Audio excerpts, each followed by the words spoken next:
The movie begins with a nun in the Vatican named Anne, sitting with a psychologist, telling her story.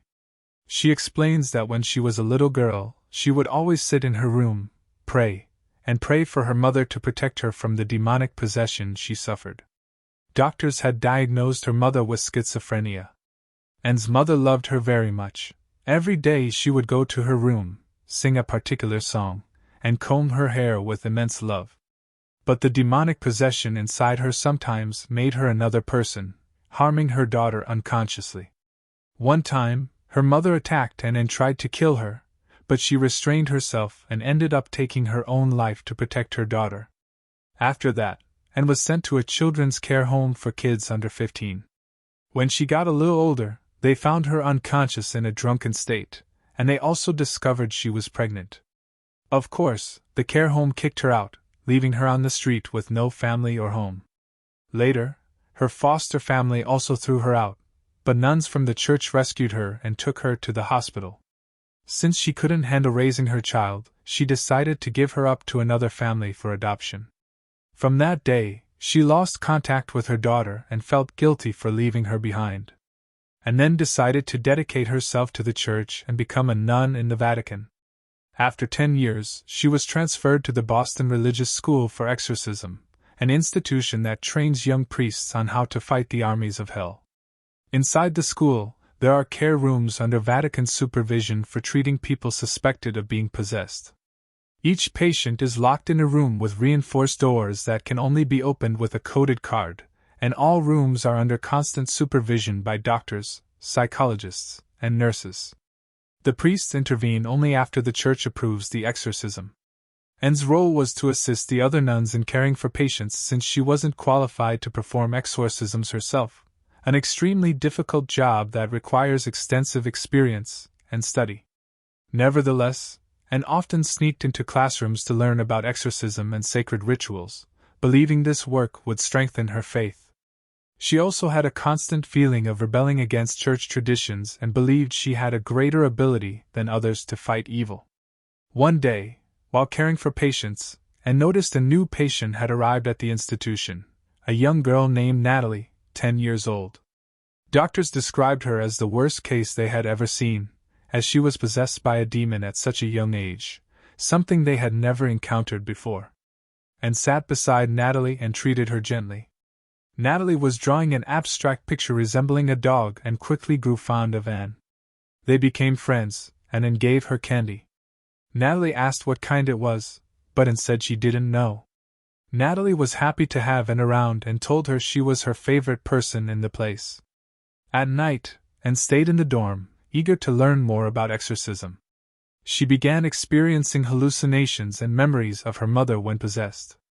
Suddenly, a window opened, and she went to close it, seeing Natalie's reflection, but when she looked behind her, there was nothing. The next day at the institution, Anne was walking down the hallway and realized she had forgotten something.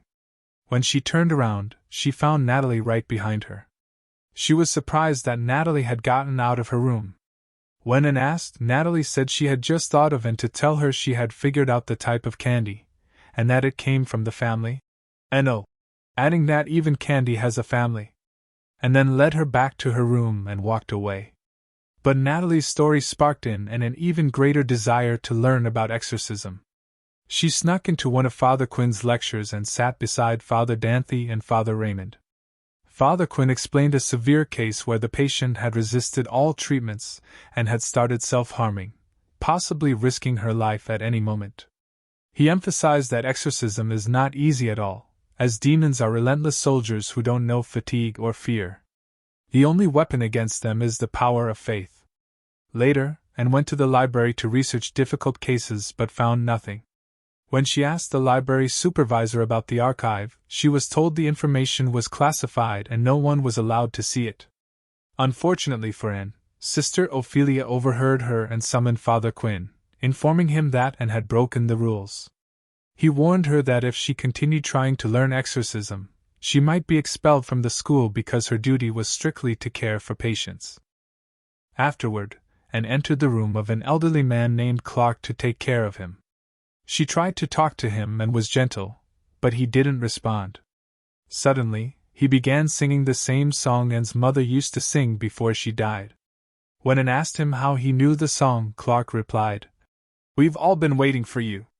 Then she saw smoke rising from his body, and she became frightened and tried to leave, but the door slammed shut. She heard her mother's voice singing through the speakers. Suddenly, Clark attacked her, trying to choke her, and his face transformed into a demon. He began dancing with her. Anne struggled, managed to knock him to the ground, and Clark returned to his normal self, bewildered. Later, Father Quinn and Sister Ophelia went to the director of the institution and showed him the video recording from Clark's room. They explained that the evil entity was trying to reach Anne and that her presence provoked it. It was clear there was a special connection between her and the entity. Ophelia requested that Anne be transferred to the convent for her protection, but Quinn decided to teach her exorcism officially in his lectures, and the director agreed. Anne started attending lectures officially, surprising her classmates. After welcoming her, Quinn took them to a secret room in the basement called the Faith Room, to practice exorcisms hands-on, and reminded them of the rituals they had to follow to ensure no one got hurt. Anne was shocked to discover that the difficult case they were dealing with was Natalie.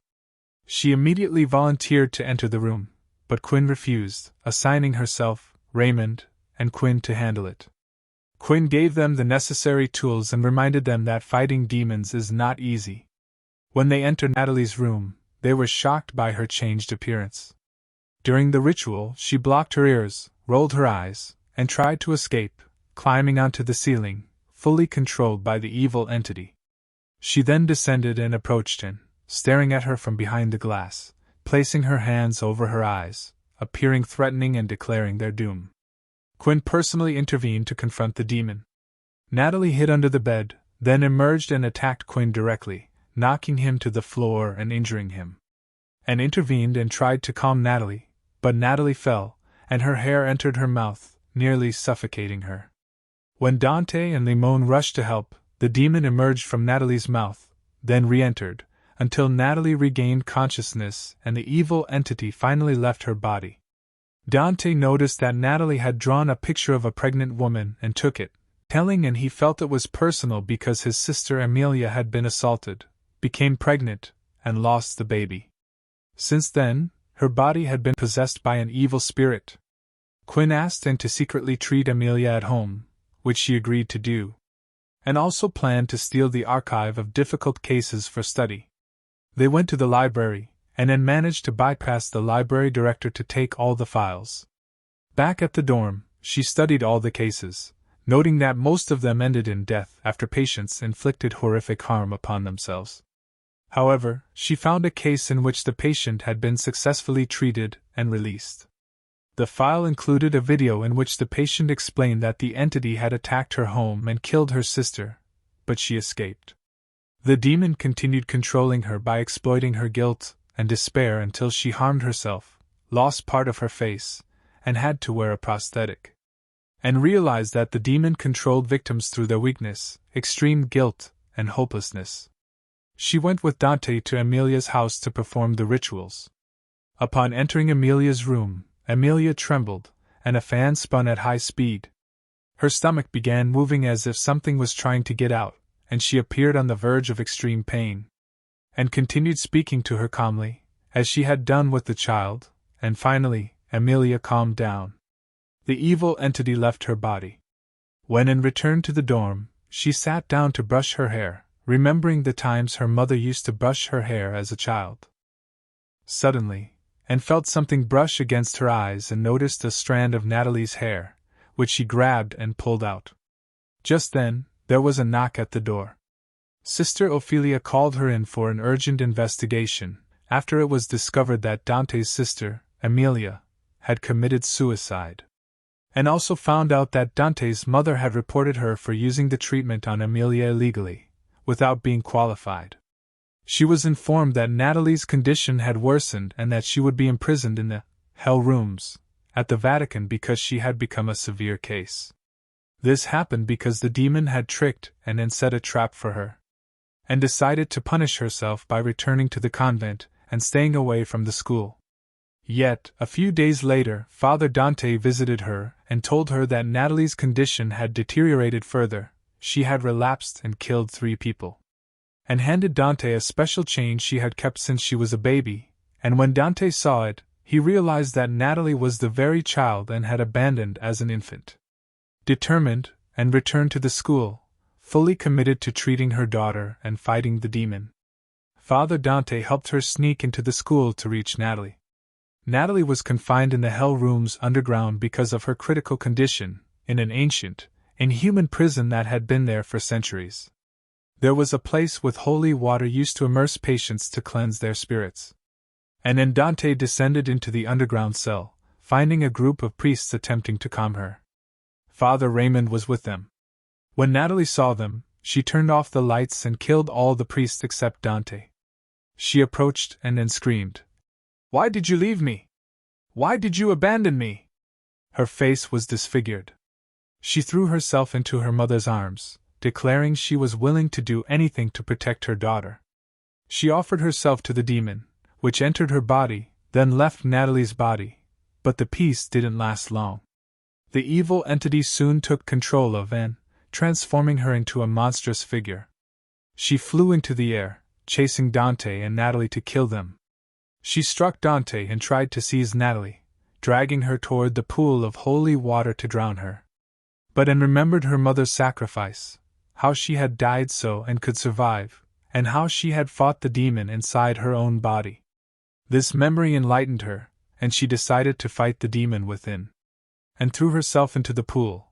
The water filled her lungs as she began to sink, recalling all her memories and Father Quinn's words that true strength lies in the spirit, not the body. The water boiled and finally destroyed the evil entity.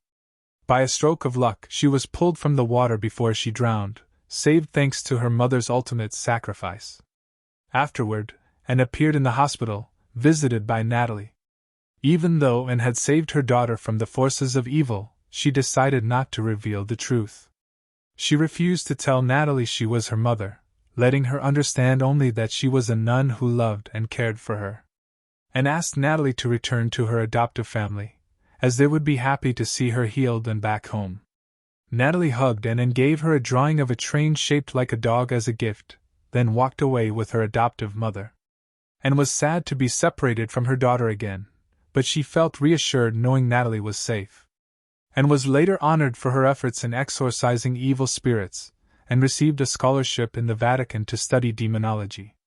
Quinn bid her farewell as the first nun to successfully perform exorcisms in 7 centuries since Sister Catherine, warning her, "Beware of the devil, he can know you before you know him," and left the school and got into a taxi, reflecting on the city streets on her way to the airport.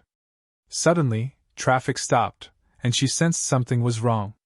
A woman looked at her strangely, and then realized she was under attack by dark forces controlling the woman, along with the taxi driver. Both began attacking Anne directly.